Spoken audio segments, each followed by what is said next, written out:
This is Pastor Bryan Wolfmueller. You're listening to Cross Defense. Thanks for downloading the podcast. Here's our last conversation with Pastor Flamme, talking about everything you need to know, everything you need to be ready for the apologetics task. This is a great conversation because Pastor Flamme and I circle back around to the fact that when you have the Ten Commandments and the Creed, you have everything. You don't need anything more. You're ready for this. And we looked at the spiritual aspects of the apologetic argument. I think you'll enjoy the conversation. Here we go.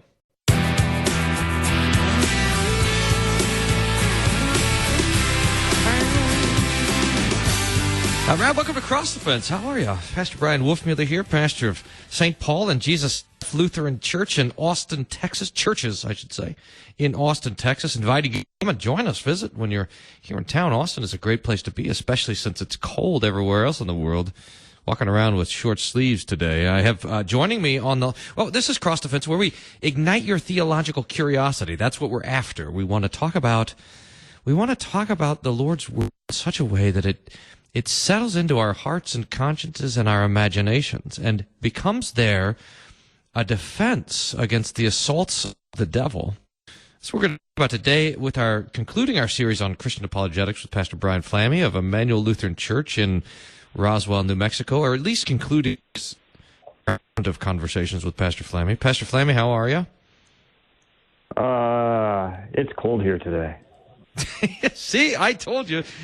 I got up this morning and I looked to see what the weather was going to be, and it said like 9 degrees or something. I said, what? And then I realized it was from Aurora, Colorado, not from Austin, Texas. And I thought, wow, let me flip over to Austin, Texas and see 65 or whatever for the low. It's fantastic. Anyhow, sorry it's so cold there. We're going to warm it up with this conversation about apologetics. This is kind of a concluding send-off, and I actually want to start the conversation where you finish your notes, because when we hear apologetics, a lot of people think, wow, that's that's for the expert, that's for the brainiac, so that's for the...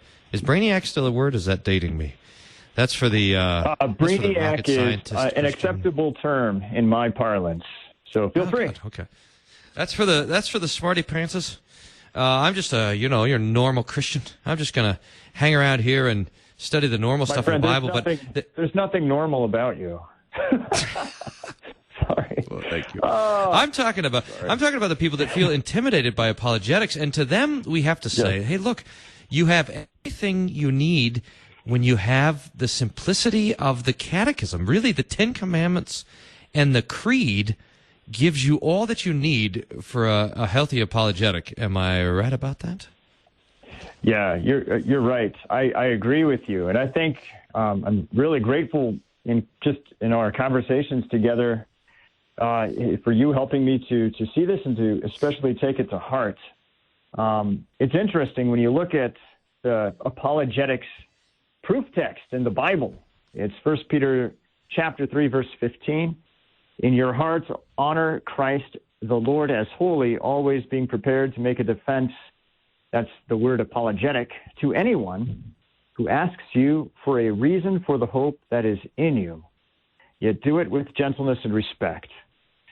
So if I'm a really brainiac person, or how do you say that, a really smarty pants person, I might mean that to me that I have to have all my apologetic ducks in a row, all the best rational arguments, all the evidences at my fingertips.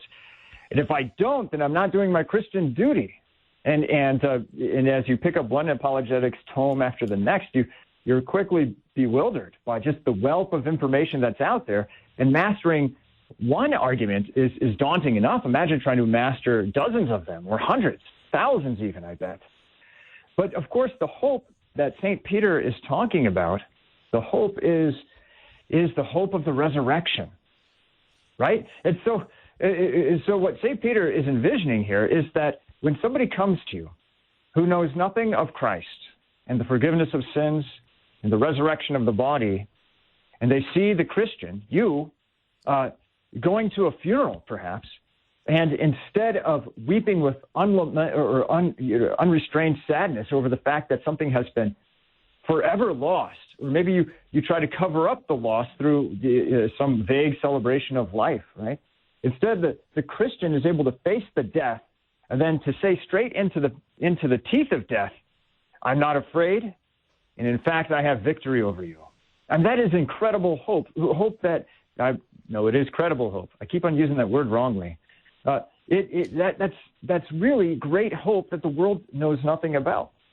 And so they want to know why you're able to sing hymns at a funeral. They want to know how you're able to go to the graveside with sadness and tears, of course, but also with joy.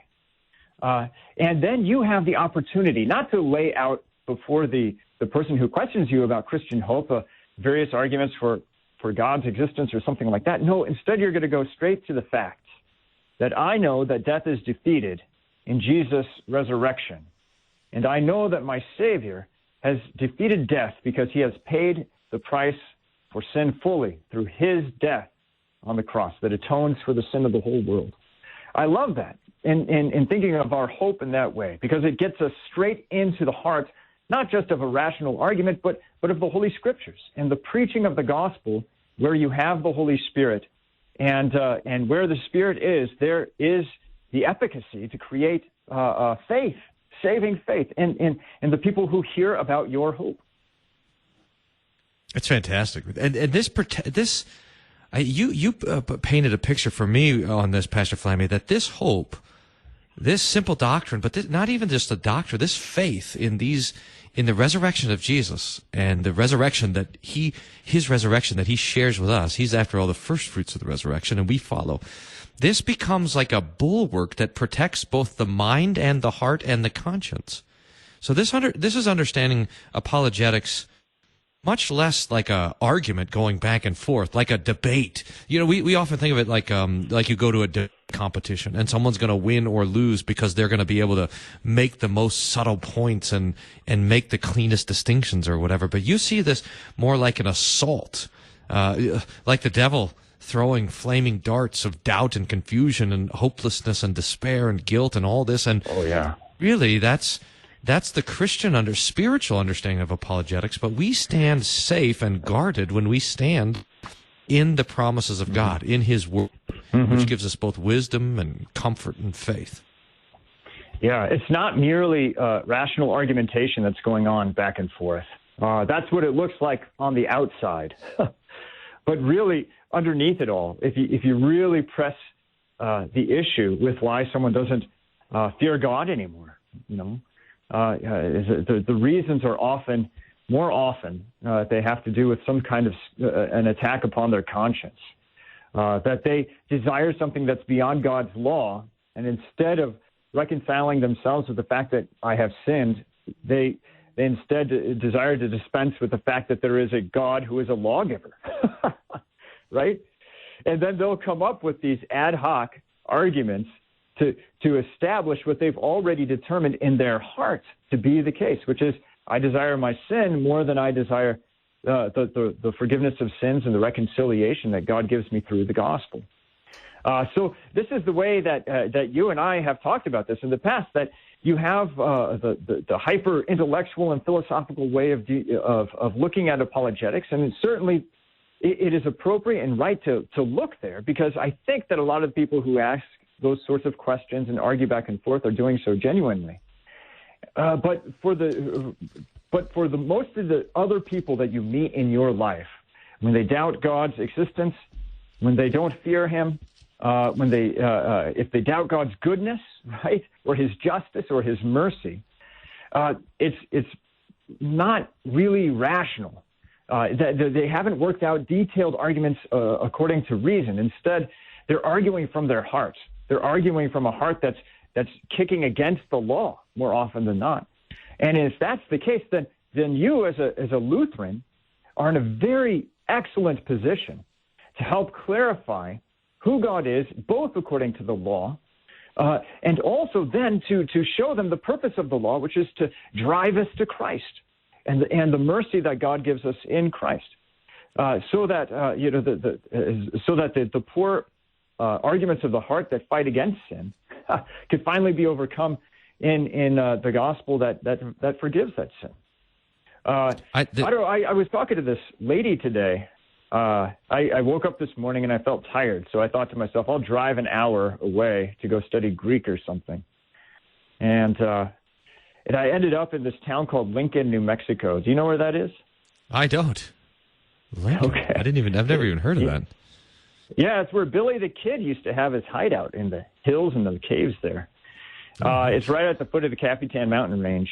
And so I went in there and sat down, drank my cup of coffee. I'm trying to study the Reformation text from Matthew chapter 11. And this lady sits down, the owner of the place, and she starts telling me this story about a granddaughter who was brought up a Christian in a Christian church and a Christian family. The whole family was Christian.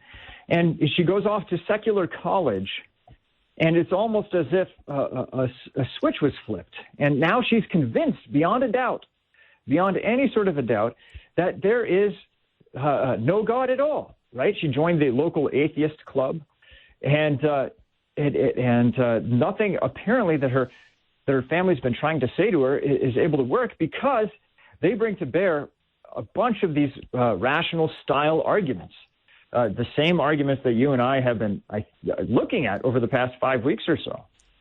And the family was so daunted by these kinds of pseudo-intellectual, poor atheistic arguments against both God's existence or the justice of God himself, that they just gave up the argument. And they said, well, you obviously know more about these things than us, and we just won't engage with you.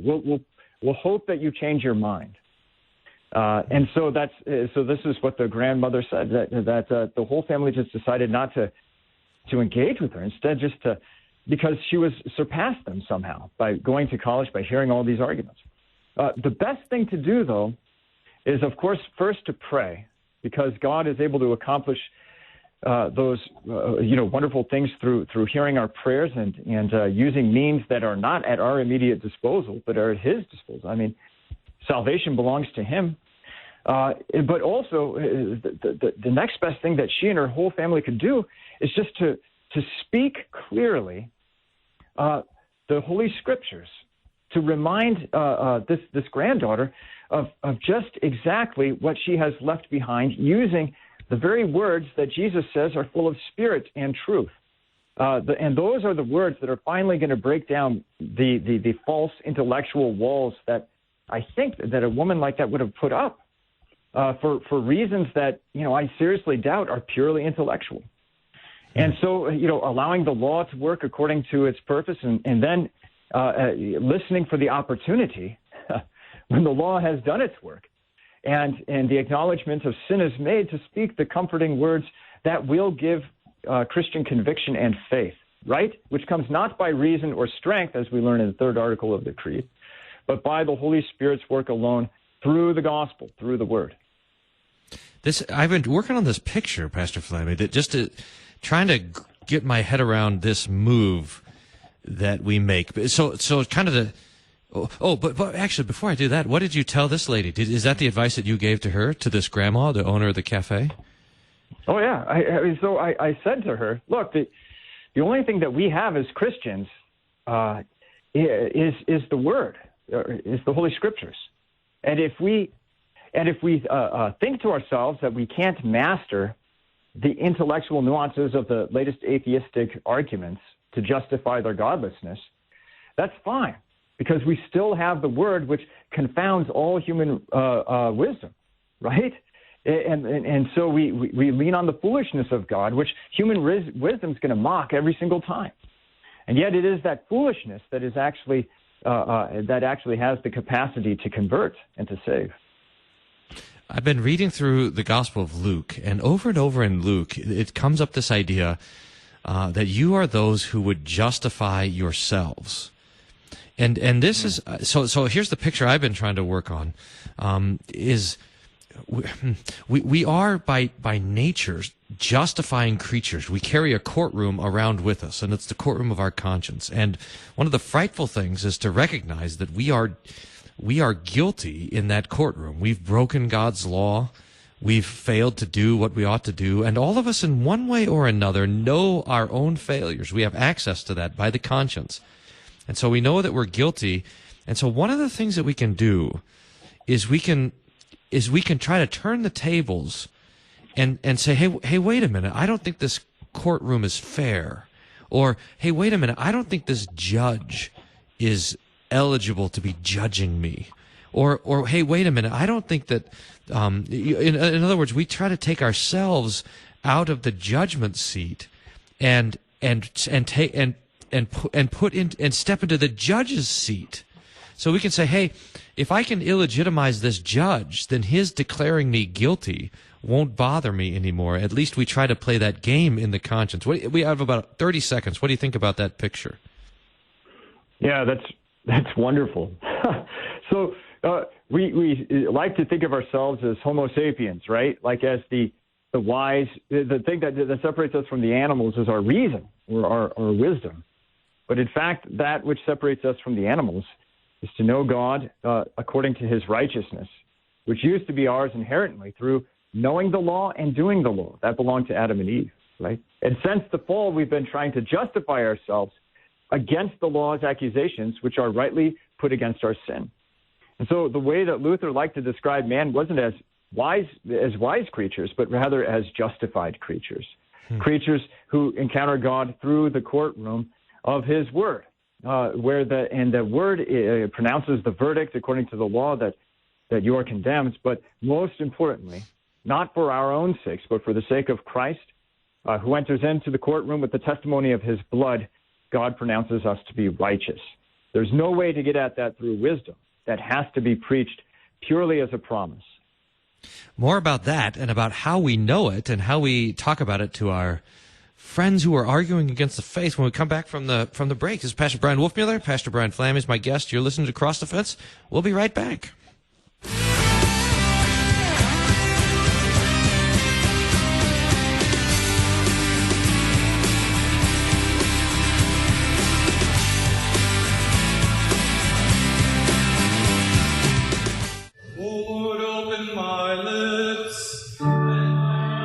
Daily Chapel serves those who serve the Lord to be receivers of the Word and to remember where our true help is found. Hear God's Word read, preached, confessed, and sung in the broadcast of Daily Chapel from the LCMS International Center in St. Louis, weekdays at 10 a.m. on KFUO.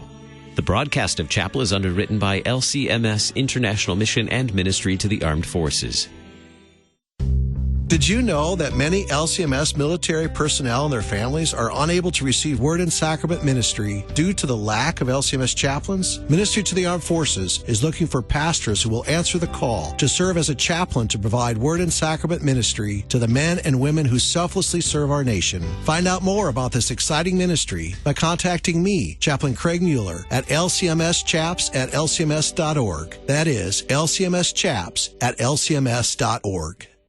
What's happening in Germany's Lutheran churches, where Iranian refugees are flooding through the doors? What new opportunities for sharing the Christian faith are arising in communist Vietnam, and how can my church play a part? Mission speakers, all LCMS pastors from the Lutheran Heritage Foundation, will come to your church free of charge to preach and lead Bible studies tying into this exciting work going on all around the world. To schedule your speaker, call LHF at 800-554-0723.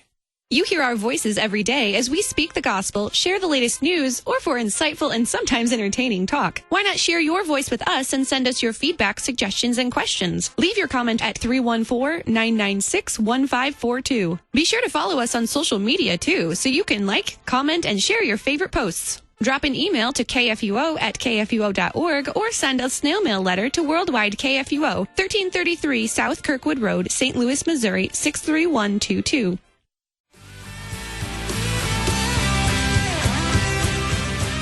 Welcome back to Cross the Fence. Pastor Bryan Wolfmueller here with Pastor Brian Flamme. We're talking about the courtroom of the conscience and how that plays into apologetic. Pastor Flamme, let's just press this understanding a little bit further, because what often happens, I think this is kind of circle back to where we started with the confidence that we have from the law and the gospel. What often happens is that the Christian is approached by the unbeliever with all of this arguments or all of these evidences or all of these maybe just statements or accusations about the foolishness of the Christian faith, the non-existence of God, and all this, whatever it is.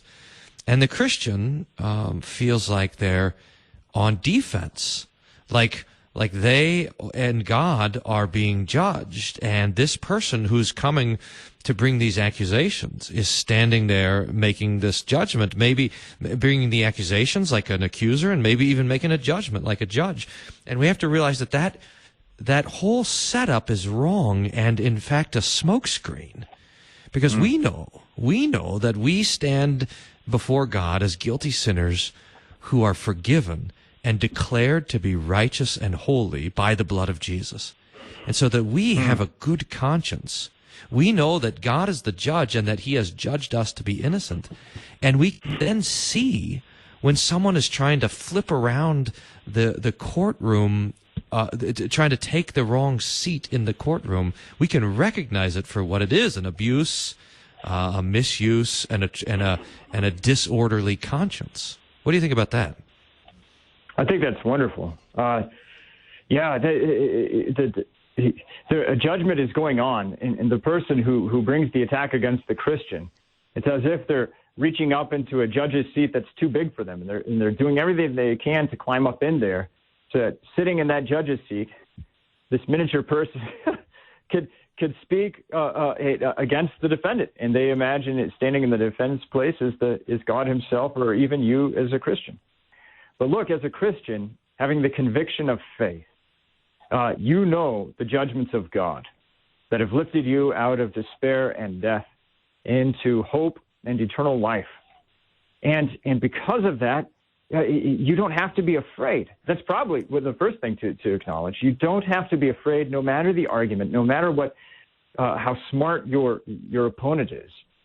You shouldn't be afraid. Instead, you should have compassion on someone who has yet to have gained the same comfort that you have, right? So the Christian, if anything, since we don't have to be defensive, because we're not afraid, that it gives you the opportunity to at least listen genuinely. You know, you can listen and listen for especially how this person's conscience is working, and how they are using the various arguments to justify something, especially concerning themselves, personally, subjectively. And there you're going to probably find your opportunity to speak clearly what it means to be judged by God. I mean, it's no small thing. We mentioned this before. Then when the first Christian apologists started working with the pagan Romans, the first order of business was to establish the correct order of judgment. So St. Paul, in speaking on the Areopagus in Athens, when he speaks about Jesus the resurrected, the first order of business is that he is your judge, and he will return to judge you who have not known him. and so also Justin Martyr does the same thing with the Roman emperor. He says that you presume to judge the Christians. You do so unrighteously. Just realize as you're giving out your unjust judgments that you yourself are judged. That is the preaching of the law, but it's a necessary preaching of the law. Josh Hayes, you know Josh Hayes. He's a translator of Gerhard's works. He's been working on this forthcoming volume from CPH, and it's on I think it's on like the end times, or it's on God's judgment or something like that, a whole locus on it, which sounds daunting. And yet Pastor Hayes is very excited about this, especially for what he says is the apologetic opportunities that John Gerhard saw in preaching and proclaiming God's judgment. So the impression I received from Pastor Hayes was that what Gerhard saw was that in preaching and proclaiming God's judgment, you have the foothold, so to speak, the breach in the wall. You have the place where the law gets to be used with its full devastating power to tear down all the false intellectual walls that have been put up. If someone begins to understand divine judgment, they're beginning the fear of the Lord, right? They're beginning to understand something of the first commandment. And as soon as that first commandment gains a foothold, then the whole nature of the conversation switches from being an intellectual sparring, or how clever we can face off against each other. Now it's become a preaching of law and gospel. And you, as the Christian, have everything at your disposal in order to speak clarity into this picture of judgment.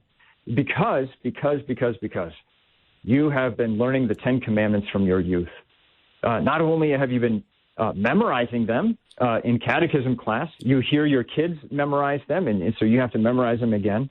And your pastor is always preaching about the Ten Commandments in church. And when the Lutherans get annoyed when the pastor does another sermon on one of the commandments, you should remind them that if we don't have the commandments at our disposal, then who will bring them to bear on an unbelieving world? We have to be masters of the law, because only the Christians can safely handle the law. Only we know how to properly use it to convict consciences, to show people the true order of judgment, that God stands in judgment over us, that we are in fact sinners, and that sin cannot be atoned for by our own works and effort. So only the Christian can use the law rightly. How is the law misused? What are you thinking about there?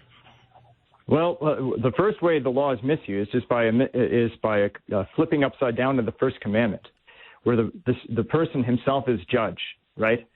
And all the rational arguments and all of the evidences serve him is sitting at the peak of the mountain of his own judgment, for him to say, well, this seems true to me, this seems false. That he even presumes to speak those kinds of words of judgment against God's existence or God's justice or what have you. That's a misuse of the law. Another misuse of the law is to say, well, God is judge, right? This is the Pharisees' problem. God is judge, but I have it within myself to make at least a modicum of atonement for my sin. Or I have it within myself to transcend my sinfulness and my guilt and to begin to make myself righteous in God's sight. And so those are the ways in which the unbelievers will always misuse the law. Only the Christian can preach judgment properly. That is, with the law's full sternness. That is, with its condemning severity. Outside of how the Christians preach and proclaim the law and understand judgment, the law is never as severe as it should be. I really don't think it can be as severe as it should be. We were working on this idea yesterday because we were talking about the Reformation, and one of the arguments in the Reformation was something like this. Erasmus said that if God commands it, then it must mean that we have the capacity to do it. And this idea clings to, it's not just a theological idea. This idea clings to our human nature. We think that we are doers of the law, and so even the most kind of staunch unbeliever is going to be almost obsessed with being a good person. I've never seen, every single atheist essay contest I've ever heard about is argue that you can be an atheist and be a good person. It's an obsession with them because it's an obsession with our sinful flesh about making the case for our own goodness. And so we see that if God is going to get in the way, how about this? If God is going to get in the way of my own argument and the evidence that I'm presenting for my worth and my goodness, then God has to go. Because it's more important for me to be justified in my own sight or the sight of the world or whatever than for God to be true. Yeah, I remember reading an argument very much like that when I was in college a long time ago. And I remember wrestling around with that question, not at that time realizing the full significance of that question at the time of the Reformation, that in order for a command to be truly moral, then there has to be moral agency on the one who is being commanded. Otherwise, it's not a morality at all, but rather it's I don't know what you would say, an attack of some sort. Well, so be it. Yeah. Here's the picture I did. It's not a morality that you could keep to justify yourself in God's sight. It is an attack. It is showing you to be exactly what you are, and that is without God's atonement that He gives through Jesus alone. You are a sinner and damned, and are rightly thrown into hell. We had this. So Erasmus. So here's the picture. So you got to tell me if you think this will preach. Here's the picture. There's you drive by a house, and there you see in the front yard a father telling his child to dunk the basketball. 3-year-old kid or whatever, 6-year-old kid. I mean, it's impossible for him to. There's no way. I mean, he could jump like 3 inches. He could barely hold the basketball. And you see the father commanding the kid, dunk the ball. And then you see him threatening the kid. If you don't dunk the ball, I'm not going to give you dinner. And you think to yourself, what an absolute tyrant. Now, that's the picture that Erasmus saw of the preaching of the Lutherans, like that God was commanding things he couldn't possibly do. But he misses the backstory. Because 10 minutes before the story that unfolded in the driveway, the child was inside telling his father how he didn't need him because he was the best basketball player in the world and he was going to win the slam dunk contest and go off on his own and buy an island and live on it forever and abandon his parents. And so the father takes him outside and says, well, dunk it. Dunk it then. And he gives him the command precisely to humble him and to show him that he is in desperate need of his father's help. So the law reveals the guilt of sin. It makes us conscience stricken. It's showing us it's showing us our own moral failures so that we can reach the highest. This is a funny way to say it, but the highest good work, and that is the work of humility, to know that God is God and we are not. Yeah, that's right. So the Lord, he loves the humble, but the proud he tears down. And the scriptures say this over and over and over again. The first shall be last and the last shall be first. It says the same exact thing.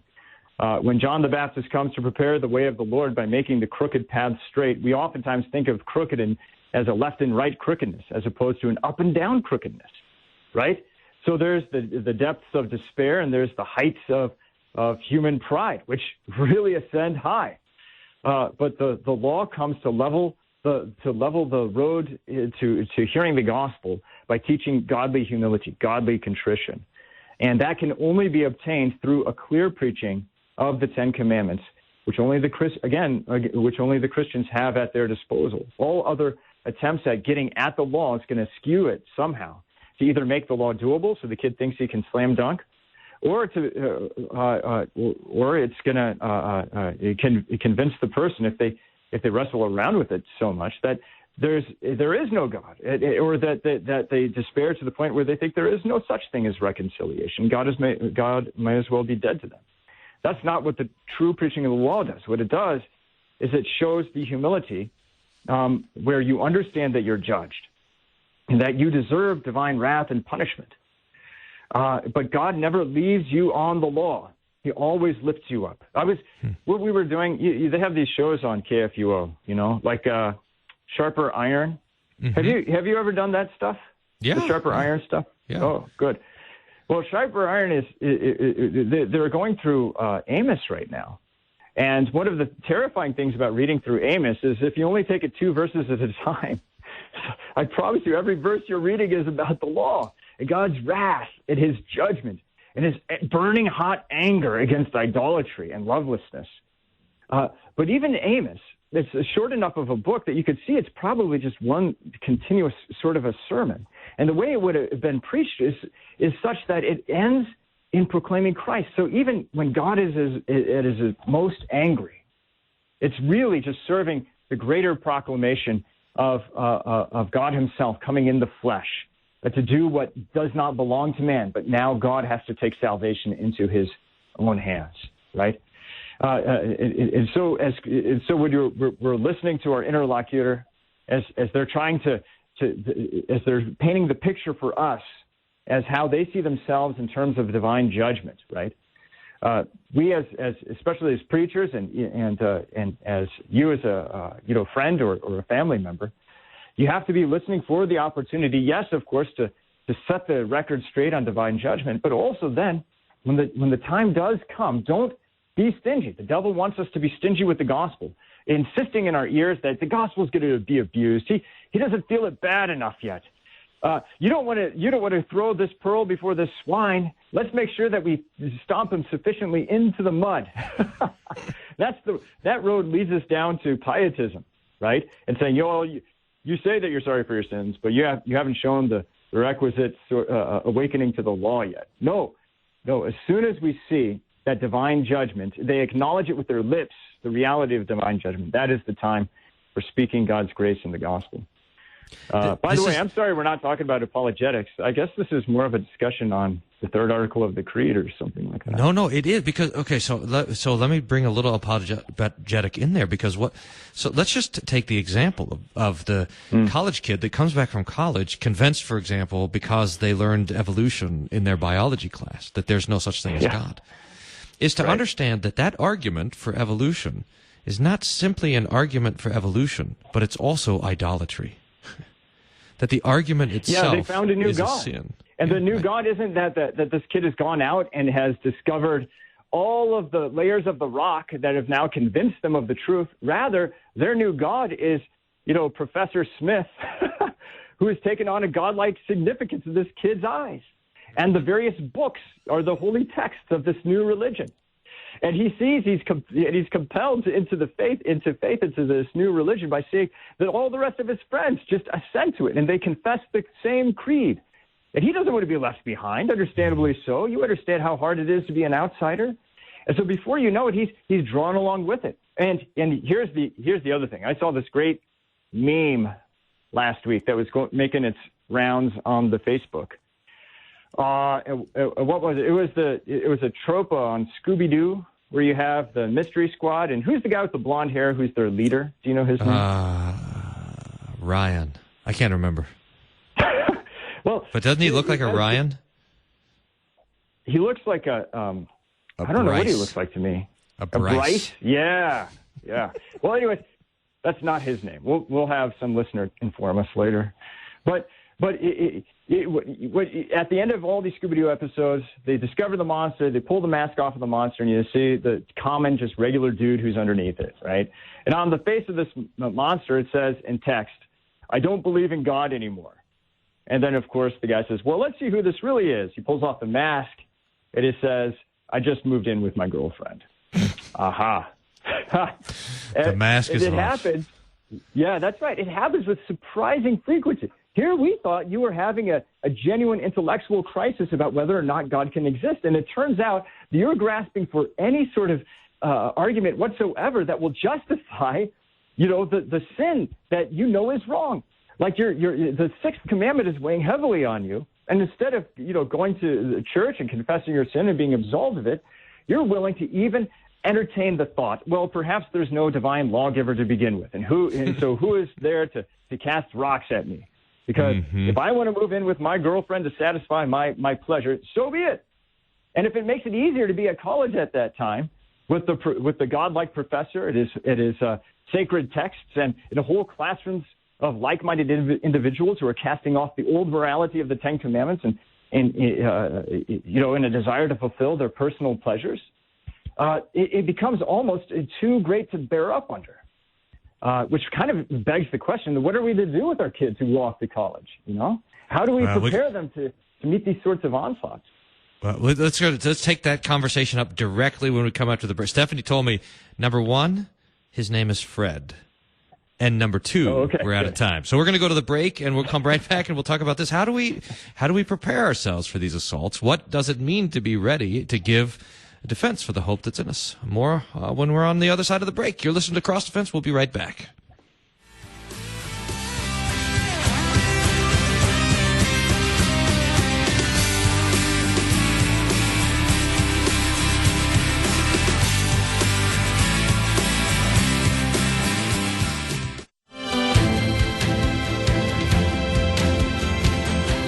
Paths to Lutheranism is the theme for Issues Etc. Reformation Week.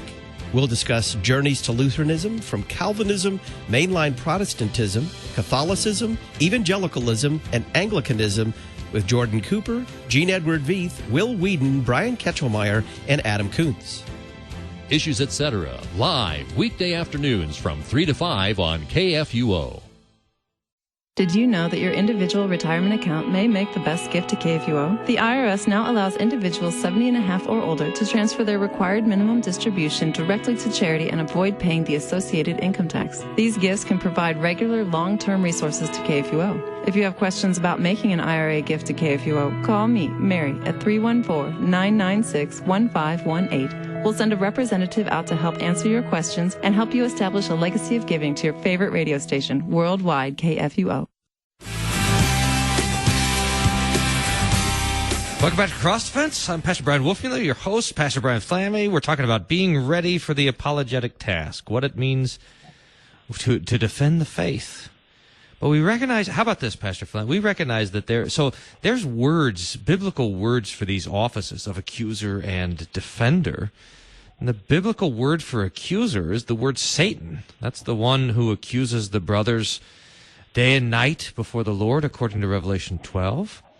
But then there's the word defender, which is the word paraclete. That refers to the Holy Spirit and to Jesus himself. We have an advocate, a paraclete with the Father, Jesus Christ, the righteous one. And we realize that, in fact, God doesn't need defending in that way. He's the one who is our defender. And he stands protecting us with his word. And he can withstand all the assaults of the devil, and he guards us. In fact, how about this? He gives us the equipment that we need, the spiritual equipment, to stand against all the assaults of the devil. We have that listed when we talk about the armor of God in St. Paul's letter to the Ephesians. So it's quite beautiful. So we were talking about, when we went to the break, what does it mean to be ready to go off to college, to go off to these conversations, to be open to hearing these differing opinions that are whirling around outside of us. Let's kind of dive into that and talk about what it means as we finish this conversation. Yeah, probably the worst thing to do is to go unprepared with regard to knowing your own faith. This is why catechesis never ends throughout our lives. We're always students of the catechism. We're always learning the riches of the Ten Commandments, the Creed, and the Lord's Prayer, because those are the walls of the fortress that are going to hold up against every single satanic attack. Even when the satanic attacks come in the form of rational arguments, we don't have to be afraid. There's enough in the Ten Commandments, the Creed, and the Lord's Prayer to not only repel those attacks, but also to be victorious against them, to the point where the people who used to be your dire enemies, who try to strip you of your faith and your confidence in the Lord, may in fact be the ones who are blessed by hearing of their defender in heaven, of Christ. And in that way, they become one with us in the Holy Christian Church, in confessing sins and being made righteous through the promise. That's fantastic. Go ahead. No, keep going. I'll add on it when you're done. Okay. So you have to know the catechism, all the ins and outs of the catechism, because oftentimes, one of the things that I notice is that when questions are brought up to the Christian, so many of those questions could be diffused by just a thoroughgoing knowledge of the Bible, of the Holy Scriptures, of actually what we think about who God is, as being one in essence, three in person, about who Christ is, as being true God and true man.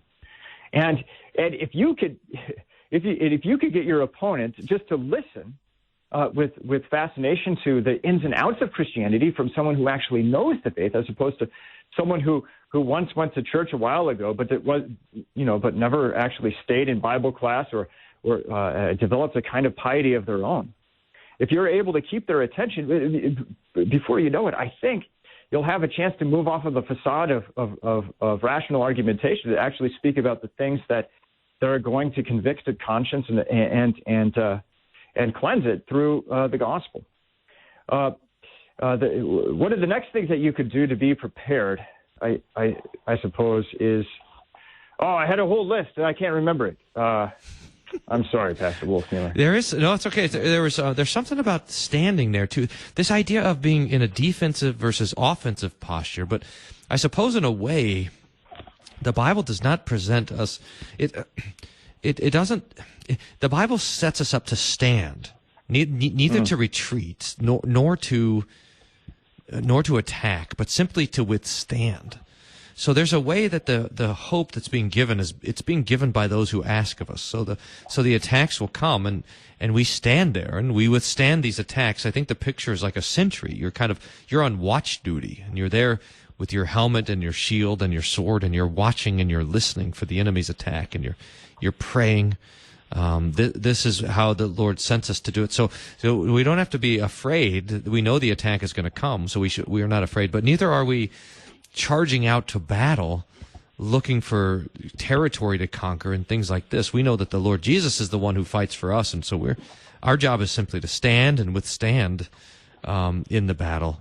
That's right. When it comes to winning souls for Christ, and I'm glad that you brought this up, we shouldn't assume the responsibility of conquering for ourselves. Rather, that belongs to Christ and His Word, and especially through the ordered use of His Word. It's pleased Jesus to order His Word around the public preaching of the forgiveness of sins in the office of the holy ministry. It's pleased Jesus to order His conquering Word around the sacrament of holy baptism. It's pleased Him to order it around the sacrament of His body and blood, and the promise there that this forgives you, it gives you life and salvation. And so if real progress is to be made in the world, it kind of falls on Jesus' shoulders and what can be done through the preaching ministry.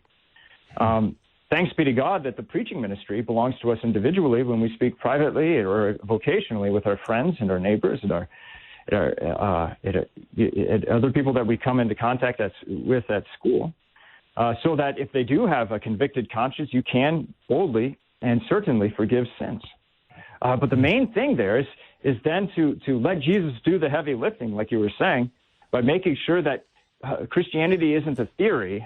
It's not just a religious body of teachings that exists out there somewhere, but they see Christianity as it's meant to be seen, that is, through the church, in the church. It'd be great. I mean, in some ways, your whole goal is to invite someone to come and to hear the pastor standing in a pulpit preaching a sermon. If this hasn't failed the apostles and the rest of the church for 2,000 years, why do we think that the preaching and sacraments are going to fail us? So yeah, that's a very good point. Oh, I suppose the second thing I just remembered. I'm glad that you spoke up when you did. The second thing that we could do to prepare ourselves is actually to make a habit of good works, which sounds not very, I suppose, Lutheran-y, but it's still it's still necessary. There is something to the fact that our works should be above reproach, because the world will hate, and we just want to make sure that when the world hates the Christians, it's not because of things that they can hold up in front of our faces that are against the Ten Commandments. If they're going to hate us, we better make sure that they hate us for Christ's sake and His sake alone, for the scandal of His Word, and not because of hatred against the Fifth Commandments, or because of sexual immorality or blasphemy or any of the rest of it. But we have to strive to have the face of St. Stephen. You remember how his face was like that of an angel when the members of the Sanhedrin were attacking him and threatening him? He was blameless in their sight, and that just enraged them all the more, but so be it. They hated him for the right reason. That was because he held to Christ alone, not because that St. Stephen was a wicked person at all. That's fantastic. Now, I'm thinking about this, but I'm still stuck on this from like 12 minutes ago. But I want to, and I think we're going to run out of time here, like we always do. But maybe, so we'll finish out on this kind of picture. And I think, by the way, your exhortation to good works is right. I mean, this is what Peter says in the same apologetic context. Let your do so many good works that though they despise you, they will see your good works and glorify your Father in heaven. So that our good works give evidence to our enemies of the faith, while our preaching gives evidence of our friends of the faith. But there's a way that we look at. There's a way that the college kid sits in their biology class and watches their professor teach the evolution and says, Jesus died to forgive that false teaching. Or the Christian sits in the philosophy class and thinks, Jesus died for this professor and desires to forgive this delusional atheism. Or that the Christian watches YouTube and watches the person arguing for whatever, the problem of evil, or the atheist debating against the Christian, and thinks, Jesus' blood atones for this delusional nonsense. And that puts things in perspective, I think. It puts even it puts the arguments in the right place. And we recognize that every person we're dealing with is a sinner who's died for by Christ. And every argument that they're doing is a sinful. Every argument against the truth of the Lord's word and His gospel is an act of rebellion against God.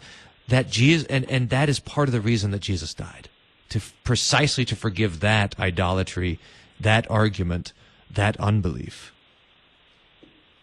Yeah, that's right. And coming from that, like we were trying to say before, is a fearlessness. There's also a generosity and love as we learn to look at the fallen sinners as Jesus sees them, people for whom He has died. And also, we have to remember Jesus' own exhortation that when the satanic attacks come in the guise of philosophy or of science or of even a progressive morality, nevertheless, it is for the Christian to acknowledge Jesus. And Jesus says this is a beautiful verse that I always take to heart in these situations from Matthew chapter 10, verse 32. Everyone who acknowledges me before men, I will acknowledge before my Father who is in heaven. Jesus is saying that even if you don't win the arguments to the point of satisfaction of the debater, nevertheless, if you have acknowledged Christ, you have this great, wonderful comfort. Even if their intellectual abilities far outmatch yours, if you acknowledge Christ and in faithfulness hold to the simplicity of His holy word, you have this great comfort of knowing that Christ Himself is acknowledging you, your name, before the Father in heaven, that your name is inscribed in the book of life, and that nothing in this world, from human reason or strength, can ever take away Jesus' good word for you and on your behalf in heaven. And if that is true, if Jesus speaks for you in heaven, then nothing in this world can terrify you. It can move you off of the rock, which is Christ and His word.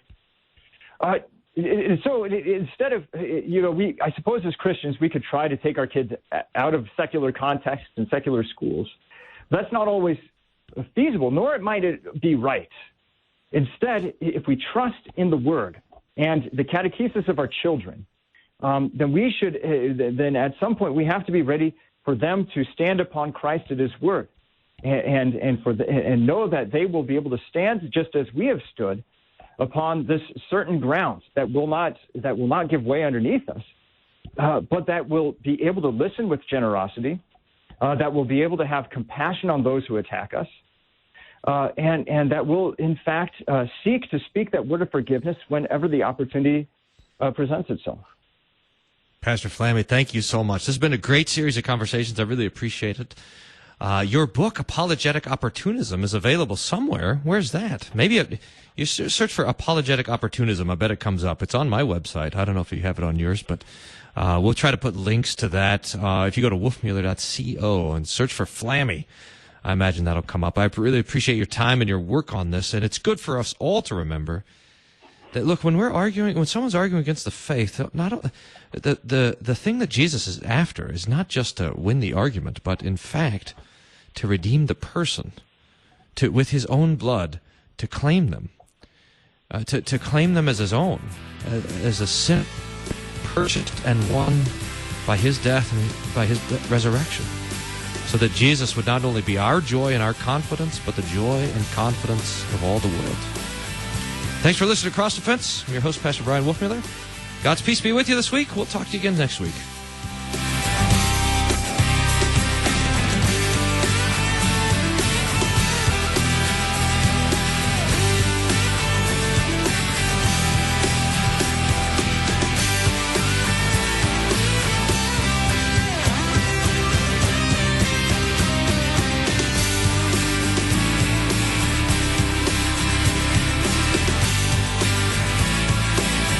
Cross Defense is a production of KFUO Radio. Find past episodes and support Cross Defense at kfuo.org. Thanks again for being a Cross Defense podcast listener. God be praised for you. If there was something helpful, this is the reminder, the weekly reminder. If there's something helpful here for you and you think it'd be helpful for someone you know, someone you love, then pass it on to them. It's always great to help the show also if you rank and on iTunes or wherever you listen to your podcasts. Leave comments there. That helps other people see what's going on with the show. And I'd love to hear from you. You can send me notes at wolfmueller.co/contact. When you're there, you can sign up for Wednesday Whatnot and see all the free books, wolfmueller.co/downloads for tons of free books there as well. So take a look. Enjoy yourself. Talk to you next week.